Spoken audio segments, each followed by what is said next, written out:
جی ہاں، اس معاملے میں میرے اور خواجہ صاحب کے درمیان کوئی اختلاف نہیں ہے۔ خواجہ صاحب نے یہ بھی بتایا ہے کہ ان کاروں پر واجب الوصول رقم کی مالیت 6 لاکھ روپے ہے۔ ہاں، تقریباً اتنی ہی ہوگی۔ سولنگی صاحب، آپ کی اصل رقم 7 لاکھ روپے تھی۔ کیا آپ اس عدالت کو بتائیں گے کہ آپ نے مال اور نقد کی صورت میں 8 لاکھ روپے کیوں وصول کیے؟ اس نے برہمی سے کہا، آپ کا کیا خیال ہے؟ کیا میں سود کی رقم چھوڑ دیتا؟ میں نے جلدی سے کہا، سولنگی صاحب، کیا آپ اس عدالت کو بتائیں گے کہ نفع نقصان کے اس کاروبار میں سود کا ذکر کہاں سے آ گیا؟ اس نے گھبرا کر کہا، میرا اشارہ منافع کی طرف ہے۔ سولنگی صاحب، ابھی آپ نے اعتراف کیا ہے کہ کمپنی کو خسارے میں جاتے دیکھ کر آپ نے اپنا سرمایہ نکلوا لیا تھا۔ آپ نے خواجہ صاحب کے بیان کردہ 25% خسارے پر بھی کوئی اعتراض نہیں کیا۔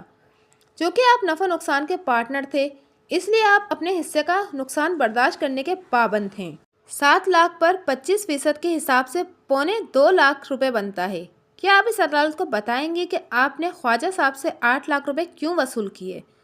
نقصان خواجہ صاحب کی غلطیوں کے باعث ہوا ہے، میں اس میں حصے دار کیوں بنوں؟ سولنگی صاحب، اس بات کو میں فی الحال یہیں پر چھوڑتا ہوں۔ ہمیں ابھی ایک اور مسئلہ درپیش ہے۔ چند ہفتے قبل کچھ بدماشوں نے خواجہ صاحب کو اغوا کر لیا تھا اور کاروں کے کاغذات بھی ساتھ لے گئے تھے۔ پولیس کے ذرائع کے مطابق ابھی تک یہ کاغذات برآمد نہیں ہو سکے۔ کیا آپ اس عدالت کو بتائیں گے کہ یہ کاغذات آپ کے پاس کس طرح پہنچ گئے؟ مجھے خواجہ صاحب کے اغوا کے بارے میں کچھ معلوم نہیں۔ جہاں تک ان کاغذات کا تعلق ہے تو یہ خواجہ صاحب نے خود میرے حوالے کیے تھے۔ ایک بات میں آپ کو بتانا بھول گیا، خواجہ صاحب 3 اگست کو اغوا ہوئے تھے اور 9 اگست کو گھر پہنچے تھے۔ بیگم سجاد علی کی شیراٹ کار کی ٹرانسفر 8 اگست کو ہوئی تھی۔ میں نے سلسلہ سوالات جاری رکھتے ہوئے کہا، آپ نے یہ کاغذات یقیناً خواجہ صاحب سے ہی لیے ہوں گے، لیکن یہ بات وضاحت طلب ہے کہ کن حالات میں لیے۔ پولیس رپورٹ کے مطابق خواجہ صاحب 3 اگست کو اغوا ہوئے تھے اور 9 اگست کو بدماشوں کے چنگل سے چھوٹ کر گھر پہنچے تھے۔ آپ نے متنازع کار 8 اگست کو اپنے نام ٹرانسفر کروائی تھی۔ اس تاریخ کو خواجہ صاحب آزاد نہیں تھے۔ اس بات کی آپ کیا وضاحت کرتے ہیں؟ مجھے وضاحت کرنے کی ضرورت نہیں، میں اغوا کے اس ڈرامے کو فراڈ سمجھتا ہوں۔ خواجہ صاحب خود ہی کہیں چھپ گئے تھے، انہیں کسی نے اغوا نہیں کیا تھا۔ کیا آپ اندازے سے یہ بات کہہ رہے ہیں یا آپ کے پاس اس کا ثبوت موجود ہے؟ میں خواجہ صاحب کا دم چھلا نہیں ہوں، مجھے کیا معلوم کہ وہ کہاں کہاں جاتے ہیں اور کیا کچھ کرتے رہتے ہیں۔ سولنگی صاحب، سوال کا سیدھا جواب دیں۔ جج نے کہا، کیا آپ کے پاس خواجہ صاحب کے فرضی اغوا کا کوئی ثبوت موجود ہے؟ جج، جی نہیں، میرے پاس کوئی ثبوت نہیں ہے۔ تو پھر آپ ایک قیاسی بات کو بنیاد نہ بنائیں۔ میں نے چرا کا سلسلہ جاری رکھتے ہوئے کہا، سولنگی صاحب، اب جو تفصیل میں نے عدالت اور آپ کے سامنے پیش کی ہے، اس سے یہ اندازہ ہوتا ہے کہ خواجہ صاحب سے دباؤ کے تحت کاغذات حاصل کیے گئے تھے، لیکن فی الحال میں اس کا ذکر چھوڑتا ہوں۔ تھوڑی دیر پہلے آپ نے یہ بتایا ہے کہ کمپنی میں نقصان خواجہ صاحب کی غلطیوں کی وجہ سے ہوا ہے، لہٰذا آپ نقصان برداشت کرنے کے لیے تیار نہیں۔ اگر ہم اس بات کو مان لیں تو ہمیں یہ بھی ماننا پڑے گا کہ آپ جیسے دوسرے پارٹنرز کو بھی نقصان برداشت نہیں کرنا چاہیے۔ کیا آپ اس بات سے اتفاق کرتے ہیں؟ جی ہاں، 100% اتفاق کرتا ہوں۔ میں نے بیگم سجاد علی کے ایگریمنٹ کی نقل نکال کر اسے دکھائی اور کہا، آپ کی طرح بیگم سجاد علی بھی خواجہ اینڈ کو کی پارٹنر ہیں۔ انہوں نے 1 لاکھ روپے خواجہ اینڈ کو میں انویسٹ کیے تھے۔ آپ کی طرح ان کو بھی اپنے سرمایہ وصول کرنے کا حق ہے یا نہیں؟ میں ان کا ذمہ دار نہیں ہوں، اس نے جواب دیا۔ ان میں اگر ہمت ہے تو وہ بھی اپنا پیسہ نکلوا لیں۔ میں نے ہمت کے بارے میں نہیں، حق کے بارے میں پوچھا ہے۔ حق تو ہے، حق کیوں نہیں ہے؟ اگر کوئی ممبر ان کے حق کے راستے میں حائل ہو تو اس کے بارے میں آپ کیا کہیں گے؟ میں کیا کہہ سکتا ہوں؟ آپ جو چاہے کہیے۔ میں ایسے شخص کو غاصب کہوں گا، میں نے کہا۔ پھر بات آگے بڑھاتے ہوئے کہا، سولنگی صاحب، میری موکلہ نے یونین ٹریڈر سے قسطوں پر کار خریدی تھی اور خواجہ اینڈ کو میں 1 لاکھ روپے انویسٹ کیے تھے۔ جب انہوں نے کمپنی کی حالت خراب ہوتے دیکھی تو 1 لاکھ روپے میں سے کار کی قیمت ایڈجسٹ کروا کے کار کی ملکیت حاصل کر لی، لیکن چونکہ خواجہ صاحب اغوا ہو گئے تھے اور اغوا کنندگان کاروں کے کاغذات بھی لے گئے تھے، اس لیے میری موکلہ اپنی کار کے کاغذات حاصل نہ کر سکی۔ میرا اس ڈرامے سے کوئی تعلق نہیں ہے۔ میں آپ سے صرف یہ پوچھنا چاہتا ہوں کہ کیا آپ کو اس ایگریمنٹ کے اصل ہونے میں کوئی شک ہے؟ جی نہیں، مجھے کوئی شک نہیں، لیکن مجھے اور کچھ نہیں پوچھنا، میں نے کہا اور اپنی سیٹ پر جا بیٹھا۔ ہمارا کیس واضح تھا، جج ساری بات سمجھ چکا تھا۔